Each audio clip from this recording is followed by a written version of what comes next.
At my husband's funeral, my son whispered, "We're selling everything."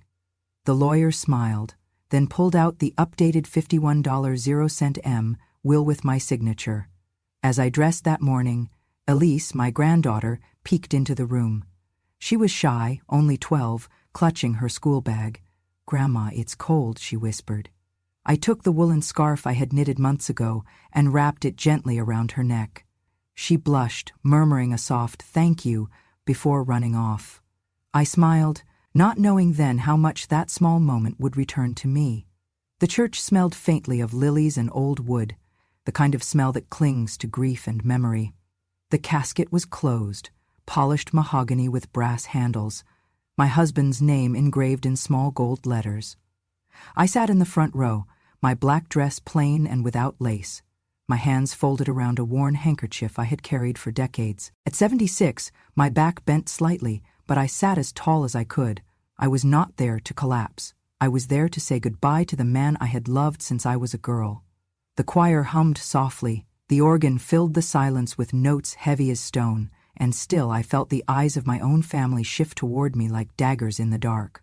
Owen leaned down, his hand gently squeezing my shoulder.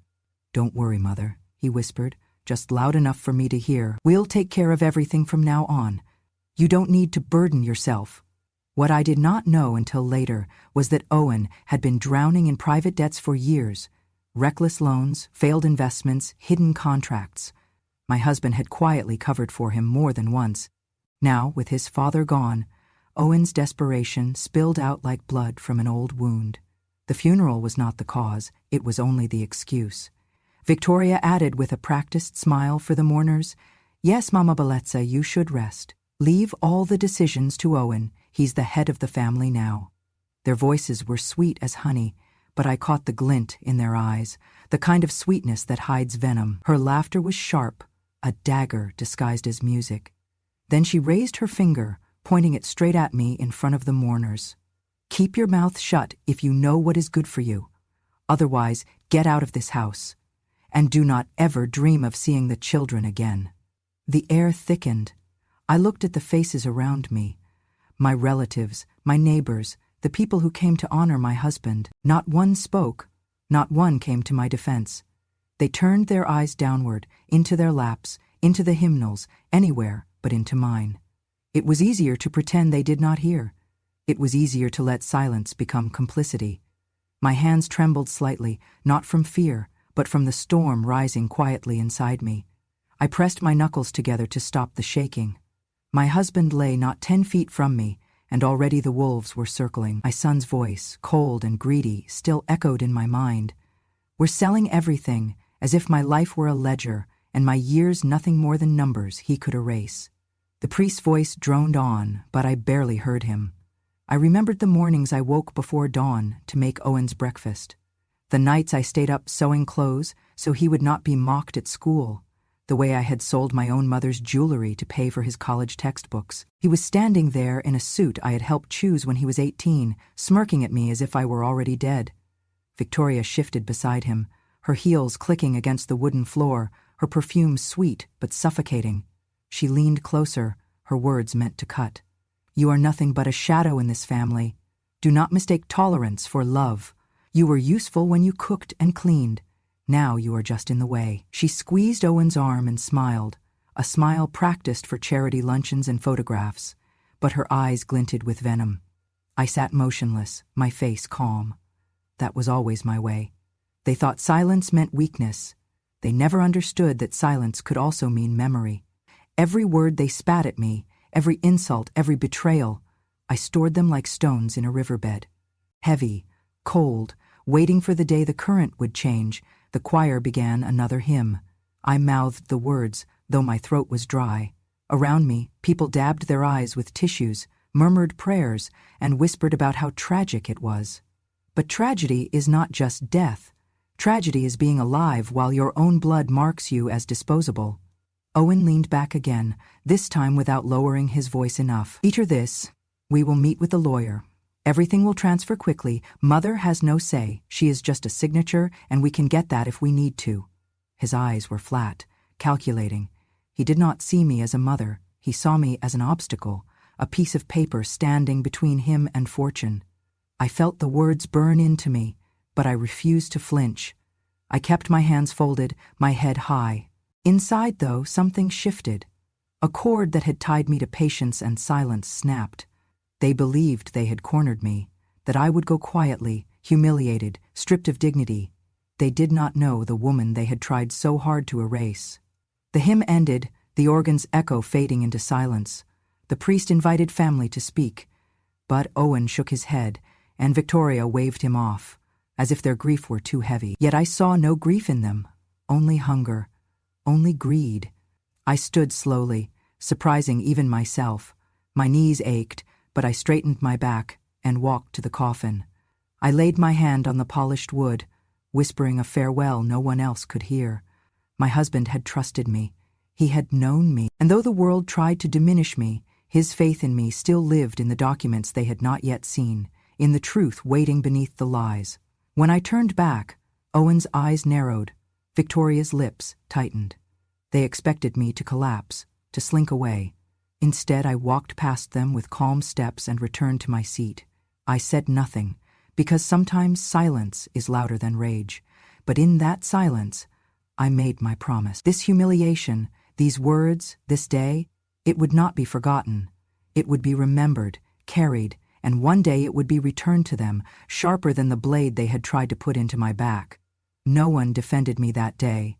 No one raised their voice against the cruelty spat in a widow's face. The humiliation pressed down like snow on my shoulders, but I bore it. And I bore something else, too. A secret they had never suspected, a truth they would one day choke on. That day at my husband's funeral, they thought they had broken me. What they did not know was that they had only lit the fire.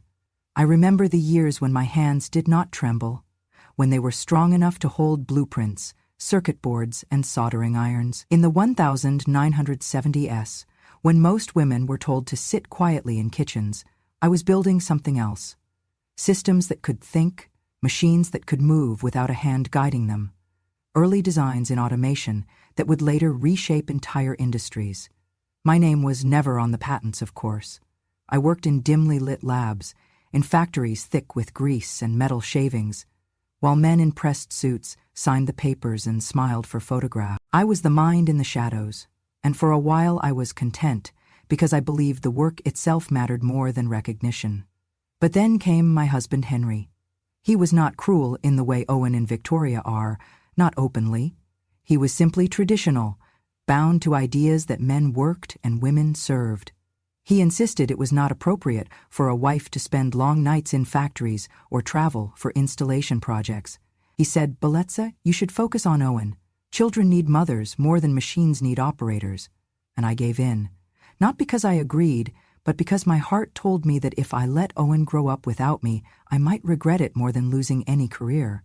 So I traded my drafting tables for ironing boards, my calculations for recipes, my notebooks of equations for Owen's school reports. He grew up never knowing who I really was. To him, I was simply the woman who knitted scarves, baked pies, and folded his shirts. He thought his father built everything, paid for everything, and carried the family on his shoulders. He never knew the truth, that my investments, the quiet deals I made behind closed doors, the savings I built penny by penny, were the reason he had piano lessons, private tutors, and later, college tuition. And yet, the older he became, the less he saw me. To him, I was just Mom, the background figure, the one who sat around knitting. He once said it so casually that it stung like a blade. "You never worked, Mom. You never really did anything." He said it at dinner, with Victoria nodding beside him, her lips curling as if to seal the insult into permanence. But it was not enough for them to dismiss me. They had to hate me, too. Their hatred grew around Jaden. Jaden Adams was a young man with sharp suits, polished shoes, and the kind of confidence that made people turn their heads when he entered a room. He was a lawyer, yes, but more than that, he was family, though Owen and Victoria never knew it. When I met Jaden again years later, I embraced him as I would my own. But to Owen and Victoria, the sight of me with him was scandal. Victoria was the first to plant the poison. She saw me sitting with Jaden at a cafe, talking softly about old books and legal advice, and she returned home with her sharp tongue sharpened further. "Your mother," she told Owen, "is embarrassing the family, parading herself around with a young man half her age. People will think she is being conned, or worse, that she is, infatuated. Do you want the children to see their grandmother humiliate herself like this?" Owen listened. He always listened to her more than he ever did to me. Soon after, he confronted me, his voice cold and distant, not the voice of a son, but of a man delivering judgment. "If you want us to love you again, Mother, you will cut Jaden off. Do you understand? End it, or you will never see the children again." I looked into his eyes and saw nothing of the boy I once raised. There was no kindness, no memory of the bedtime stories I told, the scraped knees I bandaged, the sleepless nights I endured at his side. There was only greed, suspicion, and a hunger for control. Victoria stood behind him, her arms folded, her chin lifted high. She added her venom, as she always did. "We will lock the doors forever if you refuse. Do not test me, Bellezza. An old woman like you should know better than to drag scandal into this family. People will laugh, they will sneer, and you will be the reason our name is ruined." I swallowed my words. I wanted to scream that they were blind, that Jaden was not a stranger, not a vulture circling me for scraps of inheritance. He was the boy my husband and I had once found bleeding and broken on the roadside, the survivor of a crash that had taken his parents. He was the child we could not claim publicly, but whom we raised quietly, providing for his education, sheltering him, guiding him. He was family, ours in every way but name. But to protect him, I said nothing. I bore their accusations in silence.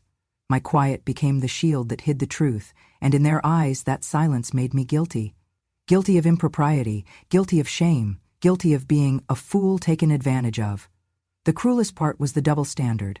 Owen himself entertained deals with women young enough to be his daughters, laughing about it with his friends, calling it networking.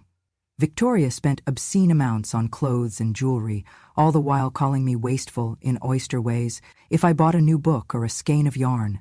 They condemned me for sitting with Jaden in public while their own lives reeked of hypocrisy. Their hatred became a habit. Every time Jaden visited, every time he called, every time he defended me with sharp words in their presence, their contempt deepened. They painted me as senile, blind, desperate for attention. "She is losing her mind," Victoria once said at the dinner table. "Soon she will give everything to that boy, and we will be left with nothing." I kept silent still, because silence was the only thing protecting Jaden's secret. If they knew the truth, that he was the child my husband and I had saved, they would turn their hatred on him with even more force. They would twist it into betrayal, into proof that I had hidden something from them, that I had chosen another child over Owen, and in many ways that was the root of it. They could not stand the thought of not being the center of my world. So I let them spit their insults, let them slam doors, let them threaten me with exile from my grandchildren's lives. Each word was a knife. But I bore it. I bore it because I knew what they did not, that one day the truth would come like a tide, sweeping away their lies, their greed, their cruelty. Until then, I carried their hatred as I carried everything else, quietly, patiently, and with the knowledge that every injustice, no matter how bitter, would one day find its reckoning. The house was heavy with silence, the kind that follows a funeral like a shadow. People murmured in corners, sipping coffee from delicate china cups, balancing small plates of casseroles and pastries that neighbors had brought. The curtains were drawn, the scent of flowers thick in the air, but it was not grief that suffocated me. It was contempt. I sat in the armchair near the fireplace, my black dress folded neatly around me, my hands resting on my lap. I watched as my family filled the room, as voices rose in small talk, as laughter even crept into the corners. My husband had been buried only hours ago, yet already they treated this house as theirs, a space to claim, a prize to divide. Then Victoria's voice cut through the low hum of conversation, sharp as glass shattering on stone. She stood in the center of the room, her heels clicking against the hardwood floor, her wine glass held high as if she were making a toast. Her lips curled into that familiar smirk, venom dripping from every syllable. "So tell me, Bellezza," she said, her voice deliberately loud enough for every cousin, every aunt, every family friend to hear. "Why don't you just climb into the coffin and lie with him? Wouldn't that be easier for everyone?" The room froze. Forks paused in mid-air. Conversation stopped. A nervous cough came from one corner. Someone shifted uncomfortably on the couch. But no one said a word. They all looked at their hands, at their cups, anywhere but at me. I kept my gaze steady, my lips pressed together. My heart was not pounding. It was too practiced for that. This was not the first insult, nor would it be the last. But the cruelty in her voice, so public, so deliberate, it landed like ice on my skin. Owen sat nearby, his tie loosened, his hand resting lazily on his knee. He did not flinch, did not scold his wife, did not protect his mother. Instead, he leaned back in his chair and said almost casually, "Mother, you should know better.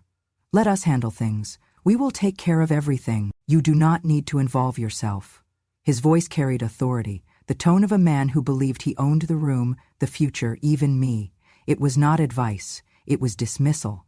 I sat still, my hands folded neatly, my face calm. To the room, I must have looked fragile, a widow too broken to respond. Some even shook their heads pityingly, as if to say, "Poor old woman, too weak to defend herself." That was what they wanted to believe. That was what Owen and Victoria counted on. That I would absorb their contempt in silence, as I always had. But in that moment, beneath my stillness, something shifted. A quiet fire kindled in my chest, steady and sharp. My eyes lifted to meet theirs, and though I said nothing, my gaze was not empty. It was the gaze of a woman who had endured, who had sacrificed, who had been erased and underestimated too many times to count. And now it was the gaze of someone who had made a decision. They mistook my silence for weakness, but my silence was choice. My silence was preparation. And when my eyes met Owen's, for a flicker of a second, he shifted in his chair. Perhaps he sensed it, that I was no longer the shadow they thought they could trample. The room exhaled, people returning awkwardly to their plates, to their conversations, pretending not to have heard what Victoria said. The humiliation lingered, hanging over me like a heavy fog. But inside, I was already somewhere else. I was planning. I was remembering every insult, every betrayal, every sneer, and I knew then, with absolute clarity, they would regret ever thinking I was too small to fight back. The door opened with a soft creak, and in walked Jaden Adams, dressed in a dark tailored suit, his presence commanding without effort. The chatter in the room dimmed as eyes turned toward him. He moved with the calm confidence of a man who knew his place in the world, though to the vultures in this house, he was nothing more than prey to be picked apart. He carried a leather briefcase, his expression solemn. "Good evening," he said quietly. "I am here on behalf of the late Mr. Hall to read the updated will." The moment his words settled in the air, Owen shot up from his chair as if struck by fire. His voice was sharp, venom-laced with triumph. "Of course you are. You've been circling like a vulture, waiting for this moment, haven't you?" Jaden paused, brow furrowing slightly, but before he could respond, Victoria was already on her feet, her hand clutched theatrically against her chest. "Oh, it is all too obvious now," she cried, her tone dripping with mock horror. "Do not tell me none of you have seen it? My poor father-in-law dead, and here comes this young man with our mother-in-law, whispering and meeting in secret for years. Is it not plain enough? They were lovers." The room gasped, a ripple of murmurs spreading like wildfire. A cousin set down her glass too quickly, the liquid spilling over her hand. An uncle coughed uncomfortably, shifting in his seat. Victoria pressed on, her eyes gleaming with cruelty. She turned toward me, pointing as though she had finally unmasked a criminal. "You disgust me, Beletsa. Do you think we have not noticed? You meeting him late at night, phone calls you tried to hide, visits that made no sense. You are not mourning your husband. You are celebrating the chance to finally flaunt your boy-toy in front of us." Owen stepped closer to Jaden, his voice low but vicious, dripping with malice meant to poison the room. "Tell me, counselor, how much did she pay you to play along? Or was it not money she offered? Perhaps it was something else, something a widow of her age should be ashamed of even thinking about." The crowd shifted, eyes darting between Jaden and me. Some were horrified, others, hungry for scandal, leaned in as though savoring every accusation. But Victoria was not finished. Her lips curled into a smile so cruel it barely looked human. "You all want to know why Miss Hall died so suddenly? why his health failed so quickly. Because she poisoned him. Yes, she did it so she could run away with this young man, marry him, and take every cent of this estate for herself. Do not be fooled by the black dress and trembling hands. It is all a show! The room erupted into whispers, outrage, confusion. My brother-in-law muttered, "Surely not," while one of the nieces whispered, "It would explain why she spent so much time with him." Victoria seized the moment, her voice growing louder, theatrically appealing to the audience. Look at her. Look at the way she sits there with her head down, pretending to be meek. If she were innocent, would she stay silent? No, she stays quiet because she is guilty. A guilty woman always hides behind her silence. Owen added the final dagger, his face twisted with feigned sorrow as he looked around the room. She betrayed my father. She betrayed this family. And now she thinks she can stand here with her lover beside her and steal what is rightfully ours. He gestured toward Jaden, his finger stabbing the air like a blade. He is not here as a lawyer. He is here as her accomplice, her partner in crime, and if you cannot see it, then you are blind. Jaden's jaw tightened, but he did not speak. His eyes flicked toward me, searching, waiting, as if he knew I would not yet break my silence. And he was right. I sat perfectly still in the armchair, hands folded, my face unreadable. My silence stretched through the room, not weak but deliberate, like a curtain drawn before a stage. Let them rant, I thought. Let them strip themselves bare in front of everyone. For the first time I noticed how the family looked, not at me but at them. Some eyes were wide with doubt, others narrowed with suspicion. Owen and Victoria were not defending anything. They were clawing, tearing, desperate to make their accusations stick before the truth emerged, and I let them. Every cruel word they flung into the air was another rope they wound around their own necks. Victoria laughed coldly, raising her glass as though to seal her accusations with a toast. So here it is, everyone, our grieving widow, tangled in the arms of a younger man, plotting murder and theft under the cover of family. Tell me, who still dares to believe her hands are clean? Her words hung in the silence, daring someone to defend me. But no one spoke. The weight of their slander thickened the air. Still, I remained quiet.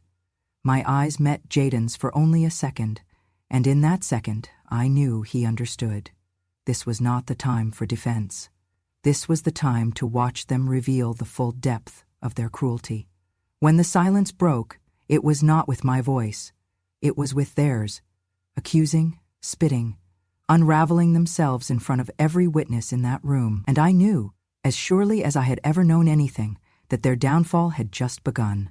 The room was still trembling with the echoes of Owen and Victoria's venom when Jaden finally straightened his shoulders and set his briefcase on the polished oak table. The hush that fell was heavy, uneasy. Everyone leaned forward, as though instinctively aware that something far greater than insults was about to be revealed. Jaden did not raise his voice. He did not defend himself with rage or protest. Instead, he calmly clicked open the brass locks of his case and withdrew a thick folder bound neatly with tabs and seals. His expression was composed, his tone measured, but the steadiness of his hands carried an authority that silenced even Victoria's sharp tongue. "I was asked here today by Mr. Hall himself," Jaden began, his eyes sweeping the room. He wanted his final wishes made clear. And though there are many accusations flying tonight, the truth does not bend to noise. He opened the folder and pulled out the first document, holding it up so that the witnesses could see the notary's seal. "This," he said, "is the updated will of Mr. Hall, signed and dated 3 months before his passing. The total estate, valued at $51 million, has been legally and thoroughly reviewed, and this document leaves no room for interpretation." Owen jumped to his feet, his face red, his voice cracking as he barked. "You liar! That paper is a fraud, a scheme you cooked up with her." He pointed at me with a trembling finger, spittle at the corner of his lips. "She's behind this. She wants to take everything away from me." Jaden did not flinch. He simply laid the will on the table, flipping the page to the signature. "Mr. Hall signed this with his full capacity. Witnesses were present, notaries confirmed it, the signatures are verified." He paused, then let the weight of his next words drop into the silence. And Belezza Hall signed it too, because it was her right as his spouse and co-owner of the estate. Gasps rippled across the room. Some relatives exchanged glances, whispering in disbelief. Victoria's smirk faltered, her grip tightening on her wineglass until it threatened to shatter. But Jaden was not finished. He reached into the folder again and withdrew a second set of papers, older, yellowed with time, but still bearing official stamps. He laid them out one by one, each carefully aligned on the table for all to see. His voice softened, but his words struck like a hammer. "And this," he said, "is the adoption decree, filed 35 years ago. It states clearly, under the seal of the state, that I, Jaden Michael Adams, am the legally adopted son of Belezza and the late Mr. Hall." The room fell into a stunned silence so thick it was almost physical. Chairs creaked as people shifted, straining to read the papers from where they sat. An audible gasp escaped one of the aunts. A cousin whispered, "Adopted son?" Owen's face drained of color, his rage collapsing into panic. "No," he stammered, shaking his head wildly. No, this isn't true. If I had known. His words tangled in his throat, strangled by the weight of his own cruelty. He had demanded once that I cut Jaden out of my life, that I choose between them, never knowing the truth. I lifted my head then, my voice calm, steady, carrying across the room. "You once told me, Owen, that if I did not cut ties with Jaden, then I was no longer your mother. You threatened to lock your children away from me, to turn me into a ghost at your table." I paused, my gaze meeting his. "I stayed silent, not because you were right, but because I did not want you to feel threatened.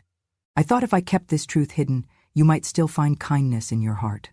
I thought silence would protect what little family I had left." I let the moment hang, my words falling like stones into the still water of the room. "But silence only fed your contempt. And tonight, Owen, it is you, not I, who cut the bond of blood, not with my secrets, but with your own words." Owen's mouth opened and closed like a drowning man gasping for air. He looked to Victoria for support, but for the first time, even she seemed shaken. Her eyes darted nervously between Jaden and the adoption decree, her arrogance cracking at the edges. Around us, relatives whispered, some glaring openly at Owen and Victoria now. The narrative had shifted. They were no longer victims of a supposed scheme. They were the architects of their own disgrace. Jaden's gaze swept the room one final time. "Mr. Hall entrusted me with this not because I am his lawyer, but because I am his son, and I will see to it that his wishes are honored." I sat back in my chair, my spine straight, my eyes never leaving Owen's. For the first time he looked small. The proud, arrogant son who once dismissed me as weak now stood trembling in the ruins of his own accusations. The silence that followed was not the silence of grief. It was the silence of revelation, of shame settling heavily on the shoulders of those who had sought to destroy me. And in that silence I felt no pity, only the sharp, clean edge of justice.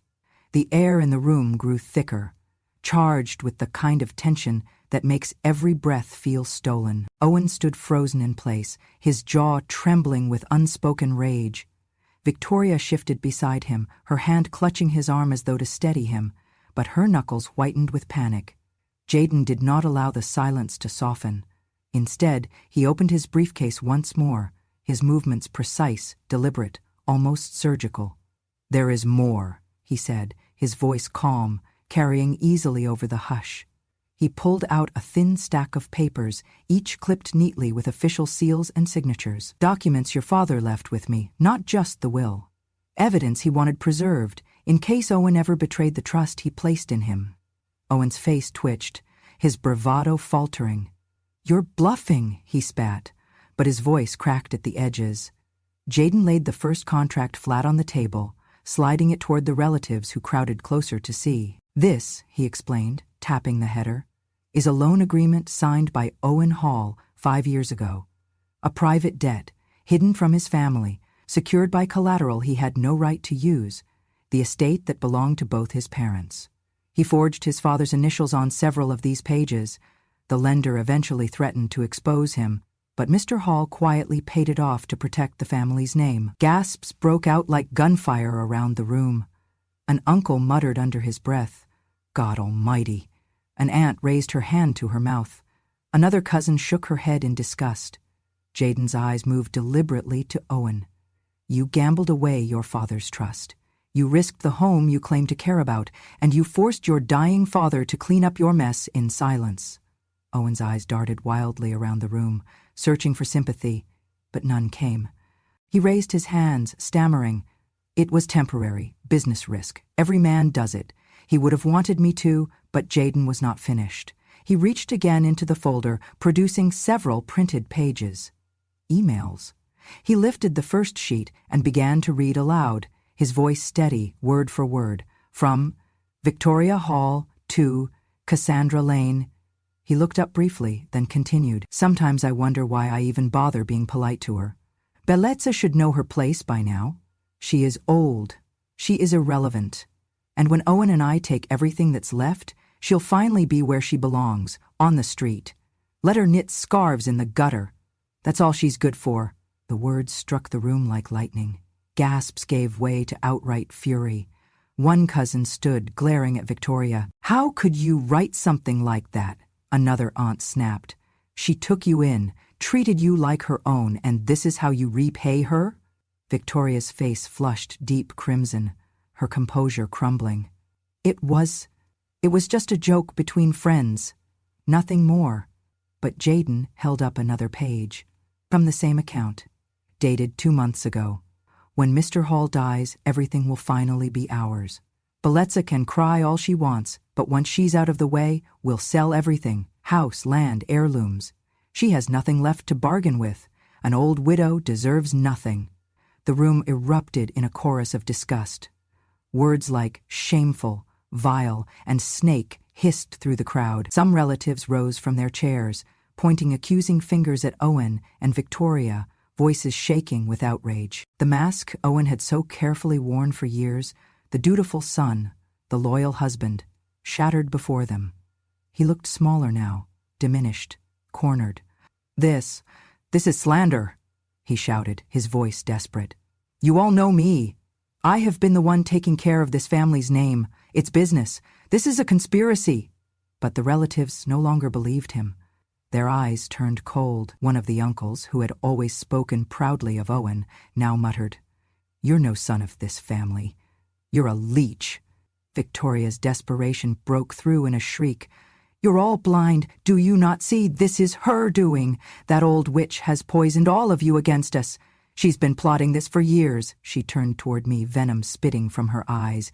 You, yes, you. You've ruined us because you could not stand that Owen was finally in control. You should have died with your husband. The room fell silent at her words, silence colder and sharper than any accusation. Even those who had once tolerated her now stared in horror. I did not move. My hands were folded neatly in my lap, my gaze steady on hers. You showed your own heart, Victoria, I said softly, but the words cut like glass. No one needed me to ruin you. You've done it yourself. Jaden closed the folder, his final words quiet but unyielding. The documents will be filed in court. The fraud, the forgery, the slander, it is all here. The law will decide your punishment. But as of this moment, Owen Hall and Victoria Hall are stripped of all rights to the estate. They will not inherit a single cent. The pronouncement was met with a thunderous silence. Then, slowly, applause began. One relative, then another, and another, until the entire room was filled with the sound, not of joy, but of vindication. Owen collapsed into his chair, his head buried in his hands. Victoria stood trembling, her lips moving soundlessly, her world shattered beyond repair. I sat, unmoved. For once I did not feel small in their presence. I felt the truth settle around me like armor, unbreakable, undeniable. And as the room closed around them, rejecting them, I knew the justice I had waited for was finally beginning. The sound of Victoria's voice cut through the room like jagged glass, shrill and desperate, her carefully painted veneer finally ripped away. She shoved past a cousin who tried to calm her, her face twisted with rage and humiliation. You think this makes you noble? She screamed, pointing a shaking finger at me, her voice cracking. You think because you have money and some papers in a folder that you've won? You're nothing but a bitter old hag, clinging to the scraps of pity. You'll die alone, Bellezza. You'll die in that big empty house with no one left to care, no one to mourn you. Money will not warm your bed. Money will not replace a family that hates you. Gasps rippled across the room. Some of the younger cousins instinctively pulled back, frightened by her fury. Owen tried to grab her arm to calm her, but she tore away from him, nearly stumbling, consumed by her spiral. Her voice cracked into an ugly laugh as she spat out the final dagger. Yes, that's what you'll get. An empty coffin and a name forgotten. Because money cannot buy love. The room trembled with her venom, but instead of shrinking back, I rose slowly from my chair. My black dress whispered against the floor as I stood, the years of silence and endurance now gathering into the marrow of my spine. My voice, when it came, was not loud, but it carried with the weight of stone. Family, I said, my eyes fixed squarely on her, then shifting to Owen, is not the people who look at you and see a bank account. Family is not the ones who whisper at their father's funeral about selling everything before the ground has even covered him. Family is not the son who looks at his mother and thinks of property before blood. I paused, my words steady, letting the weight of each syllable settle over the hushed crowd. And family, I continued, my gaze unyielding, is not the daughter-in-law who jokes about selling an old woman for her organs. The room went dead silent. You could feel the air being sucked out of it, as if even the walls leaned in to listen. Victoria froze where she stood, her mouth opening and closing like a fish pulled onto land. I let my voice sharpen to a blade. Family is not a knife to the back. It is not a chain of insults. It is not a cage of threats. Family is built by love, by loyalty, by memory, and I see none of that in you. Then the final cut, delivered with all the clarity of a lifetime of patience breaking. A family that would sell me for my organs is no family at all. The words struck with such force that several relatives let out audible gasps. An aunt whispered, "God forgive them," shaking her head. Another cousin muttered, "Disgraceful." Heads turned toward Owen and Victoria, not with pity, but with the cold judgment of disgust. Victoria staggered back, her face pale, her mouth trembling. Owen lowered his head, unable to meet anyone's eyes. The applause that followed was not polite. It was sharp, bitter, like the snapping of chains. It rolled across the room as relatives rose from their seats, clapping not for spectacle, but for vindication. News traveled faster than the smoke of a fire. Within hours, the whispers left the funeral home and spread into the streets, into the neighborhood, and then into the city. By the next morning, headlines gleamed across social media and in the papers. Son and daughter-in-law disinherited after humiliating widow at husband's funeral. Matriarch Bellezza Hall stuns family with $51.00 M-will. Cruelty exposed. The public devoured the story, outrage swelling like a tide. Strangers I had never met filled the internet with words of solidarity. Justice at last. No mother deserves this. She is stronger than all of them combined. Hashtags bloomed, carrying my name further than I ever imagined possible. Meanwhile, Owen's business partners began withdrawing quietly, unwilling to be associated with a man now branded as greedy, unfilial, and dishonorable. Clients canceled deals, friends stopped answering calls, his phone lit up not with opportunities, but with demands, debts, accusations. Victoria fared no better. Those emails dripping with venom surfaced in the press, stripped bare of all context but their truth. The women who once entertained her at charity luncheons now deleted her from guest lists. The whispers followed her everywhere, at the grocery store, at her salon, even walking down the street. She became a symbol not of wealth, but of cruelty. And I walked out of that room not in shame but in power. For the first time in decades, I did not feel like a shadow lurking behind my own family's name. I felt like Bellezza Hall, the woman who had once given up her career for her son, the woman who had endured silence for love, the woman who had finally chosen truth over submission. Victoria's words echoed in my mind, "You'll die alone." But as I stepped into the cool night air, I realized something. Dying alone is not the tragedy. Living surrounded by vipers, by those who would tear the flesh from your bones for $1, that is the true loneliness. And I had freed myself from it. The world saw the truth now, And so did I. The downfall of Owen and Victoria came swiftly, like a tree rotten at its roots, finally collapsing under its own weight. The mansion that Owen had so proudly claimed as his, boasting of renovations, flaunting it to his colleagues, was seized by the bank when the truth of his debts surfaced. He and Victoria, once dressed in the finest clothes and surrounded by admirers, found themselves escorted out with nothing more than suitcases and the clothes on their backs. Neighbors who once nodded politely now closed their doors, whispering behind curtains. Their empire, built on arrogance and deceit, dissolved into ash. The company Owen had inherited in name, but never in vision, crumbled next. Investigations revealed years of financial mismanagement, hidden debts, and reckless speculation. Investors pulled out, stockholders demanded answers, and soon his name was smeared across the business pages. From heir to ruin, Owen Hall exploded. The man who once sneered at his mother for being irrelevant now found himself shunned, irrelevant, in every circle he once craved. Victoria fared no better. Her words, ugly, venomous words about selling her mother-in-law's organs, were immortalized in print, shared across networks, replayed in commentary after commentary. She became a pariah, her face recognized for cruelty rather than beauty. Even those she once charmed at luncheons and society events now turned their backs, ashamed to have ever called her a friend. But as their world fell, mine quietly blossomed again. Invitations began arriving, first in letters, then in calls. Women's engineering groups, universities, and advocacy foundations all wanted me to speak.